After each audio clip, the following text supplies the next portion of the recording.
What's up, folks? Welcome back to TacticalTortoise. My name is Trevi, and this is another datasheet deep dive. We're going to take one datasheet from Warhammer 40,000 and dig into it in excruciating detail. Last week on the show, we talked about Mega Knobs, and today we're going to be talking about a unit that is similar but different in oh so many incredibly important ways. That is the Canoptic Wraith from the Necron faction. In this video, we're going to go in depth over their datasheet, their strengths and weaknesses, their synergies within the faction, and with its detachments, and some way that you can beat these mechanical insectoid menaces. So let's dive in. Now, I mentioned that Canoptic Wraiths are similar to Mega Knobs in a couple different ways. They similarly come in at a toughness 6, very defensive profile with a 2 damage melee weapon if they equip their Vicious Claws. However, they have so many advantages over their Orc brethren. Canoptic Wraiths embody more of a straightforward survivability skew. They come in at that glorious toughness of 6 with a 3+ save and 4+ invulnerable save baked in all the time. Now, that 3+ save is important because it does mean that low to medium AP weapons will shoot through them, especially if they're not in cover, which they oftentimes are not, because as we move on to the datasheet will become apparent, they are incredibly good at performing actions and completing secondary objectives, which often requires them to stand out in the open. However, their defensive profile makes that fairly reasonable, because they do have 4 wounds and access to Feel No Pains, alongside Necron's characteristic reanimation. They can regenerate themselves with reanimation protocols, and with a nearby Technomancer, which you will almost always have, they can heal additionally at the end of their movement phase. They have a low leadership of 8+, but that will be counteracted by attached characters, and an excellent objective control characteristic of 2, making them incredibly good at holding down objectives, and again, making those objective plays. On top of that, they're also very fast. A movement of 10 and the Beast keyword alongside Fly allows them to move over both friendly and enemy models and move through terrain such as ruins that a monster or swarm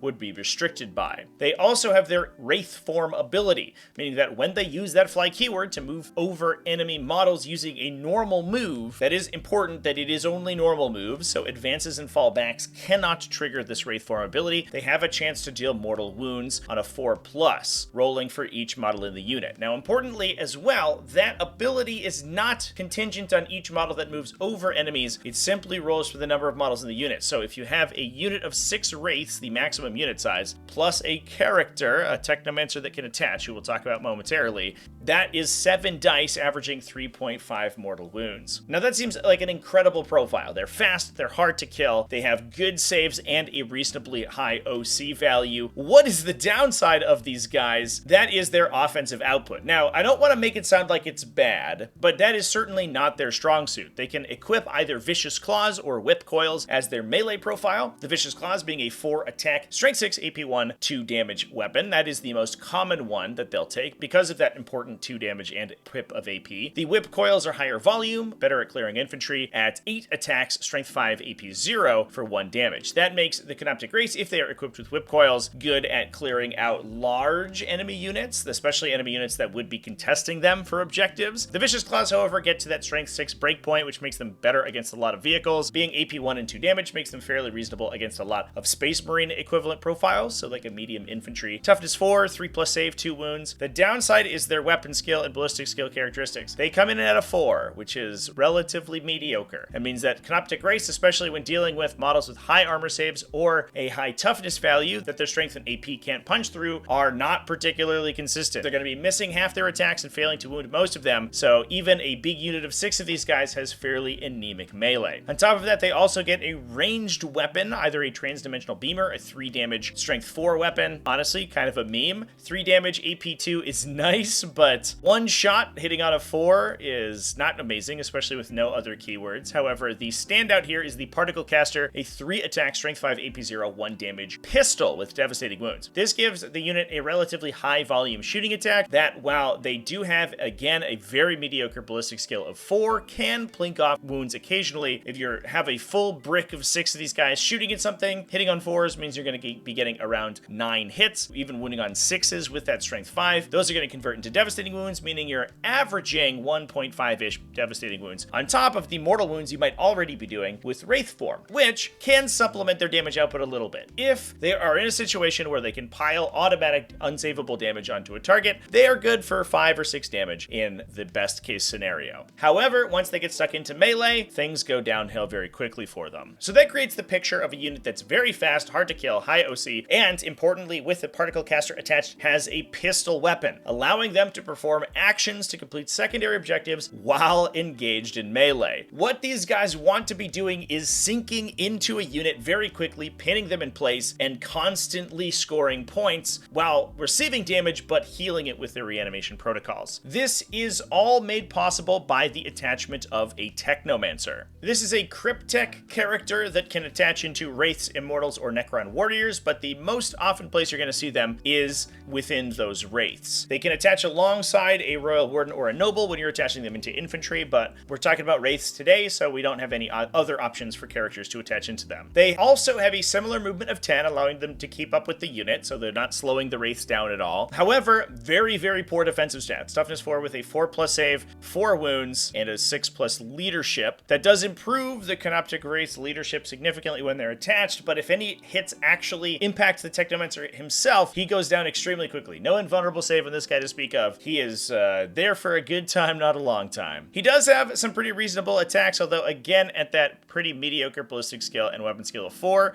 2 attacks, strength 5, AP 2 in melee. The same profile and range, except it is 3 attacks at an 18-inch range. The real reason you're bringing this guy is his Rites of Reanimation. That gives the entire unit a 5+ feel no pain, and on a unit of 6 Canoptech Wraiths with 4 wounds apiece, giving you the equivalent of somewhere around 32-ish wounds. As I've talked about previously on the channel, high wound count models with a feel no pain tend to not die very consistently because you are getting more and more opportunities to roll out of incoming damage using that feel no pain and blank additional enemy attacks, leading to spillover damage that ends up not affecting the unit whatsoever. For example, if I have 2 d6 damage hits going into a Canoptic Wraith, there is a very reasonable chance one of them doesn't inflict enough damage to kill the first Wraith because of my feel no pain. The second one then maybe rolls big, gets through the feel no pain and kills that Wraith, but if it, for example, overkilled by 4 or 5 wounds, those 4 or 5 wounds are lost to the ether. I've only lost a single model, and my opponent is attacking me extremely inefficiently. So realistically, not including the Technomancer's defensive stats, this unit probably has closer to 35 to 40 wounds you have to get through at that toughness 6 with a 4+ invulnerable save. These guys are ridiculously hard to kill, and if you don't kill them, they're going to use their reanimation protocols to heal D3 wounds that can bring models back in their command phase that can potentially be buffed by synergies with reanimation protocols,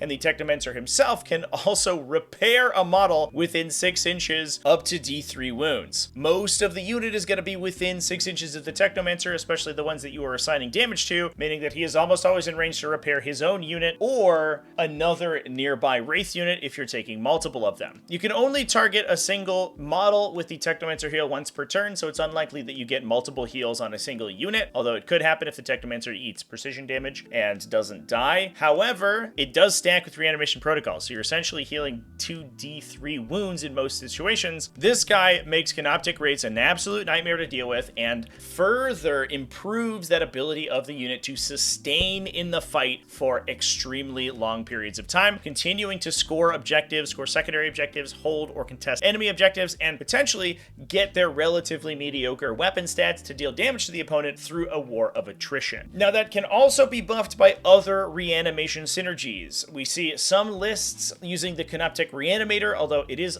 relatively difficult to use because of its small aura size to heal additional damage when the reanimation protocols trigger. That further compounds the amount of survivability that this unit has. You can also, interestingly, transport them to the table. The Technomancer has the infantry keyword, which means that the unit he attaches into also gains all of his keywords, so it is an infantry unit. The Wraiths are not infantry models, so things that would normally affect an infantry model don't affect them. However, anything that checks for the keyword keywords of the unit itself do. That means, for example, the Night Scythe can embark a Canoptek Wraith unit into its teleporter, since that is a Necron infantry unit. It can also use its translocation beams to pull Necron Wraiths out of sticky situations into its transport capacity and keep them alive for longer. Most importantly, though, when it comes to delivering these guys to the table, the Monolith also checks for Necron infantry units. Using its Eternity Gate, it can reposition infantry units from your army anywhere on the battlefield wholly within 6 inches of itself, and as long as you have a Technomancer in that Wraith unit, it is an infantry unit, so it is able to arrive via that Eternity Gate. And when we move into synergies real quickly here, which is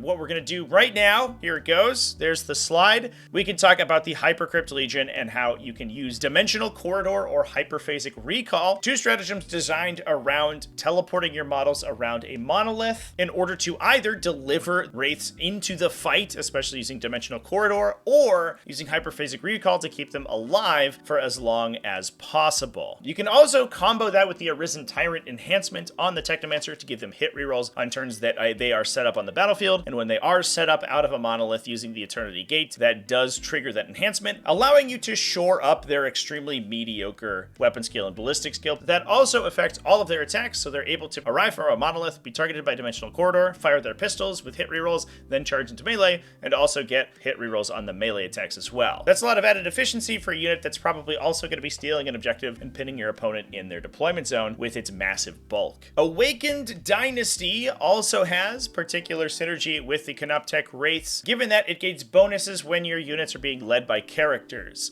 In this case, it gives +1 to hit all the time, as long as the character is leading the unit, so while the Canoptek Wraiths have an attached Technomancer, they are hitting on 3s rather than 4s. That is a huge deal for the damage output of this unit, and to make things better, Awakened Dynasty also improves their survivability by giving them access to additional reanimation protocols. They can use Protocol of the Undying Legions to reanimate D3+1 wounds, as long as they have that Technomancer attached in response to an enemy attack that has destroyed any of its models. It is hard enough already to destroy a Canoptek Wraith, but you could then potentially be paying 1 CP to bring that Wraith back and force your opponent to kill him again. Technomancers are also extremely squishy, but with Protocol of the Eternal Revenant, that is less of an issue since you can bring him back into the unit after he's destroyed, even if your opponent has precision attacks. And their ability to perform actions and move up the table very quickly in order to get to positions where they want to be deploying teleport homers or cleansing or burning objectives potentially, depending on the mission. You can use Protocol of the Sudden Storm to give their weapons assault. Last but certainly not least for the Awakened Dynasty, you also have another way to improve their relatively mediocre damage output. In addition to adding to their hit rolls, you can use Protocol of the Hungry Void to give you +1 strength and armor penetration characteristics as long as the unit is being led. This is a huge deal because it gets the Vicious Claw profile over the hump of Strength 6. This means that it is wounding opposing Toughness 6 high resilience infantry on 3s rather than 4s. It also lets you wound Toughness 12 vehicles on 5s rather than 6s. And that +1 AP means that you're not necessarily being blanked as hard by high armor save or armor penetration characteristic reducing effects like Armor of Contempt. A 2+ save with Armor of Contempt at Toughness 12 essentially doesn't care about Necron Wraith attack profiles at all, as we'll talk about when we talk about countering this unit, but Protocol of the Hungry Void gives them a little bit of an out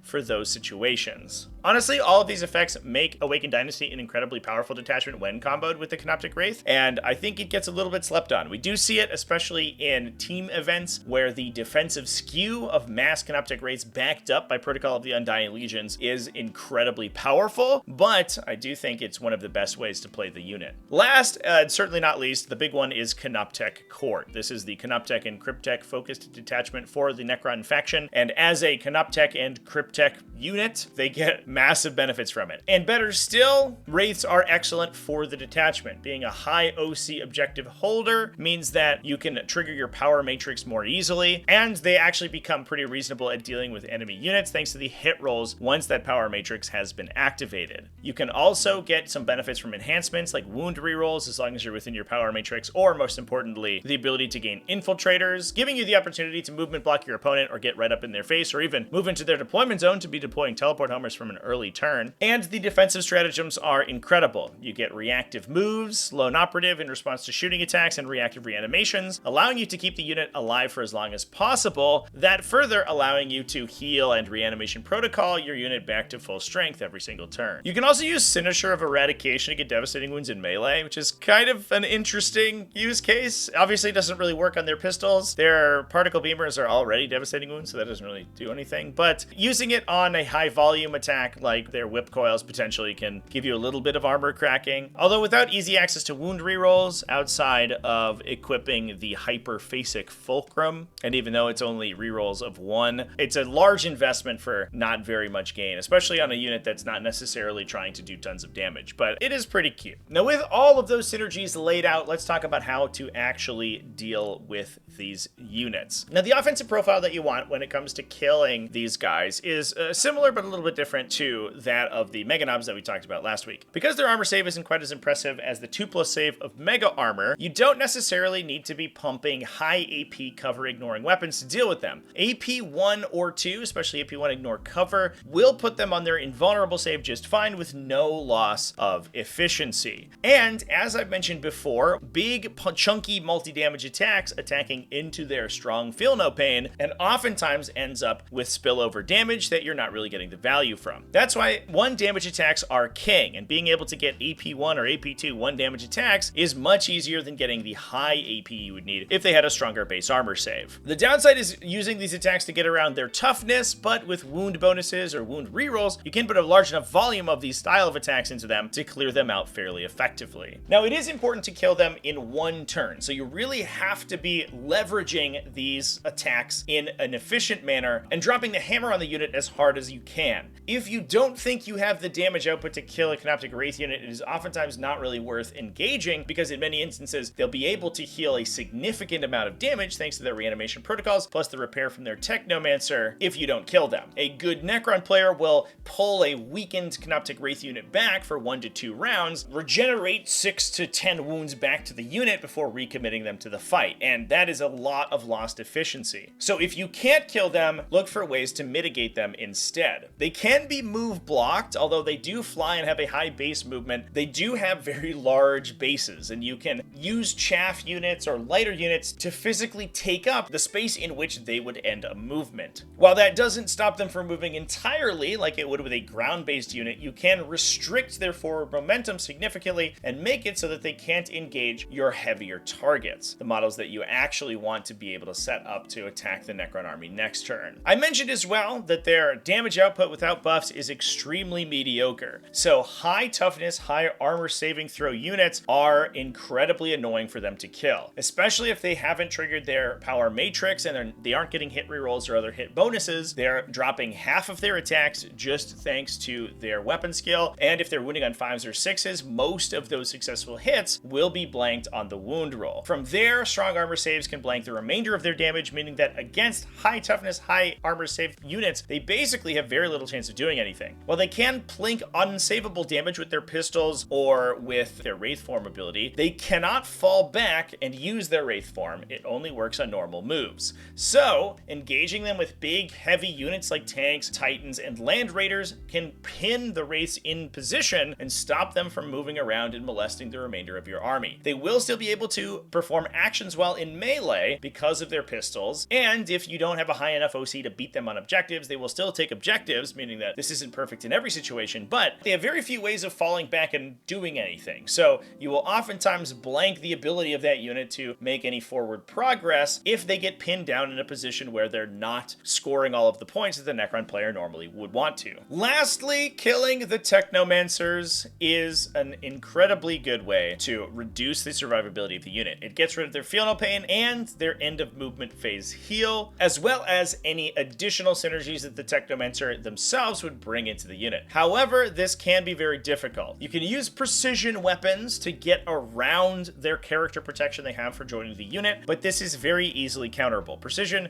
ends up being a relatively weak keyword in the grand scheme of 40k because it requires the model with the precision weapon to have line of sight to the character. Even in the fight phase, a phase where you do not normally need line of sight to attack your enemy, you do if you want to assign precision attacks to them. This means that a good Necron player will hide the Technomancer in the corner of a building or behind a ruin and string the Wraiths out to them, making it impossible for you to get precision attacks on them. Now, that is not always possible, and in some instances, the Technomancer will be forced to move out into an aggressive position. Either the Wraiths are pushing hard on your lines, or there isn't enough terrain in the areas that the Wraiths want to stand in for the Technomancer to be able to string effectively, especially since he can create some awkward coherency problems if his unit strings out super far, largely because they start with 7 models, so they start requiring a 2x2 coherency in order to remain legal. If you do see a situation like that, a powerful melee character with an epic challenge or any weapons that are naturally precision can potentially take out the Technomancer quickly. Keep in mind, however, that you still have to roll your hit and wound rolls against the unit itself and the base toughness characteristic of the Wraiths. So you have to be good enough to be able to punch through toughness 6 in order to put those saving throws on the Technomancers. Once you do, the Technomancer is benefited by his own Feel No Pain and will convey that Feel No Pain to the unit for the remainder of that combat step. However, he has no base invulnerable save, so high AP, high damage weapons will take that guy out fairly quickly if the Necron player doesn't have any additional defensive technology. Once they don't have that Feel No Pain, the Canoptic Wraiths are much easier to deal with. They no longer have that spike potential on their Feel No Pain saves, so mass 2 damage shooting, for example, can knock the unit out very quickly. Again, this is easily counterable by the Necron player, however, so it's not super consistent. However, you'll often find opportunities to do it. And with that, that is everything about Canoptic Wraiths. Let me know down in the comment section what you think about this unit, how much of a headache they give you when fighting against Necron opponents, and if you have any synergies or ways to deal with them that I did not mention in this video. Big thanks for watching all the way to the end of the video. Thanks as well to everybody who supports the channel and helps me keep the lights on over here, whether it's over at patreon.com/TacticalTortoise. For the YouTube channel members, you can join in the link down below the video, or Twitch subscribers at twitch.tv/TacticalTortoiseTV. I appreciate all of you people, and you're amazing. Remember to keep it classy, folks, and have happy wargaming.